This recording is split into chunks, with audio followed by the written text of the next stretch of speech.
Welcome back to KidsLearnPianoLive.com. My name is Jamin, and this is Jazzy Jazz. This is our first time ever being the in-studio student, but she's played lots of songs on the piano before. In fact, right now you're working on what song on piano? What song are you practicing? 12 Days of Christmas, and it's sounding awesome. So she might learn this song faster than most people, but if you don't learn it as fast as her, that's fine. Just keep on practicing. But you haven't played Bare Necessities before, is that right? I got the music, but I didn't. You've seen the music, but you haven't actually played it. That's perfect. And then, of course, say hi to the incomparable Kendra moderating the chat room. Guess what? What? I started writing a new Christmas song. You're writing a Christmas song? Yeah. Is that even allowed? That seems like that's probably illegal. Okay.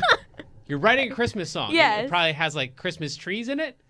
Santa? Sleigh bells. Yeah, I mean, it's not done yet, but okay. sure. You should yeah. include something with I should. sleigh bells. Sleigh bells. I don't know. That's okay. what I think. You knew Anyway, that. tell us about our weekly activity. All right. This week is the bass clef spelling, and if you write the names of the notes, they all spell words. Find the words and tag Learn Piano Live when you post a picture on Facebook or Instagram for 150 bonus points for my mascot penguin Clopple. Yeah. All right. Cool. So, hey, how's it going? All right. Well, you need to go in the other room and practice your song. See you later. You all at home need to have your PDF open, and we will be playing through the first notes of this. And actually, if you want to check, Kendra, if you would check the cameras, I think we've got the sound effects are on top of the keys. They're going to want to see these because our first note is a G. Thank you. Our first note is a G, and so the middle note in a group of three, if we take that note and we just drag it down, we'll always land on a G. So take any group of three, and we take the middle note and we drag it down like that, and we'll land on a G. And we want that note, and then the next one over, and then we're going to have to, we don't want to do the next one over, but the next one after that. So we're going to have to skip up to a C. And those are the first three notes. Look for the. After that, we skip again. And I know maybe you're thinking, what? I don't even have the first three notes down yet. That's fine. Just keep working on those first three. Find a G, go up one, and then skip up. And then if you can, skip up again. And then go back and forth between that note and the one right next to it. It's a D. And that is that section right there. Bare, ne, se, si. T's is going to be a C, and we actually get to play another C, and we're going to go back and forth between the C and the D. So in that section, we went back and forth between E and D, and then in this next section, we're going to go back and forth between C and D. So both of them have that D in there. So look for the bare necessities, and then back and forth between the C and the D. The simple bare necessities. And then on the T's, we're going to go down to that A that we were on before. That's a lot of notes already, and with the track, it would sound something like this. And a 2, and a 1. For the bare necessities, the simple bare necessities. Okay, so then we're going to go back and forth between a G and a C. It's the first and the third note that you ever played. Again, if you are not this far along in the song yet, and I'm rushing ahead of you, that's fine. Just keep working on the part that you need to work on. Maybe just those first three notes or the first four notes.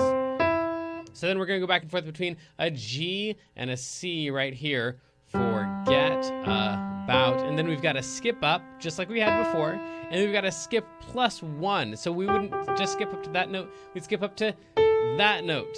Worries and your strife. The good news is once you make it up to this A right here, you just walk straight down to D. Worries and your strife. So all of those notes are just right next to each other. And then back and forth between a G and an A up there. That's all of that section is just G and A back and forth. I mean the bare necessity. We're going to skip down to an E and skip down to a C. We're almost done. Back and forth between a C and a D for all of that section right there. Mother Nature's recipes. By the way, that is the exact same notes as simple bare necessities. So if you know the second line, you know this line right here. Mother Nature's recipes. That these last couple notes here, back and forth between E and a G. And then we got to go, it's like the beginning of the song, but it's backwards. So the beginning of the song went G, A, C, This time we want to go C, A, G, and then end it on a C. So that is like a backwards version of the beginning, and then we're going to end the whole thing on a C. So if you're just working on those first 3 or 4 notes, that's fine. Just play those along with the track when we get there, and then this will be our last time through. So we're gonna play the if you're just working on the first 3 notes, play those and then get ready for that last note. It's also gonna be a C, so you can at least get the first notes and the very last note. Let's try it with the track. Here we go. For the bare necessities, the simple bare necessities. Forget about your work. And then we walk straight down. Man, this is a fast song. I mean the bare necessities are Mother Nature's recipes that bring the bare necessities up. Yeah, wow, okay, super fast. I didn't even mention that part of it, but yeah, it's a really fast song, and it's got, even though there's a lot of sections where it's like just back and forth between the 2 notes, you still got to remember what the 2 notes are and how many times it goes back and forth. So yeah, there's a lot to work on here. Fortunately, we've got 4 more levels where you're going to get to practice, but for right now, it's time for our feature of the day. Today is going to be a piano hack, because I get questions all the time about where you should put your hands and how I decide hand position stuff. And really, there's only one factor that goes into hand position, and that is, what is the highest note of the song? If you find out what the highest note of the song is and you put your pinky on there, you're almost always going to come up with a pretty good hand position. So in this case, I gave you the hand position of this because the highest note that we have is that A right there. So if you just go 1 finger per note, that is the hand position that I suggested for you on level 2. Look for the bare necessities, the simple bare necessities. Forget about your worries and your strife. And that whole thing is all right there. You can do all of those notes with your just that one hand. So today's piano hack is to find out the highest note of the song, put your pinky on that note, and usually you'll have a pretty good hand position for the song, which means it's time for us to level up. Transitioning to level 2. This may be confusing to level 1 students, so please continue to practice the level 1 version, or visit learnpianolive.com/level2 for a detailed explanation on how to level up.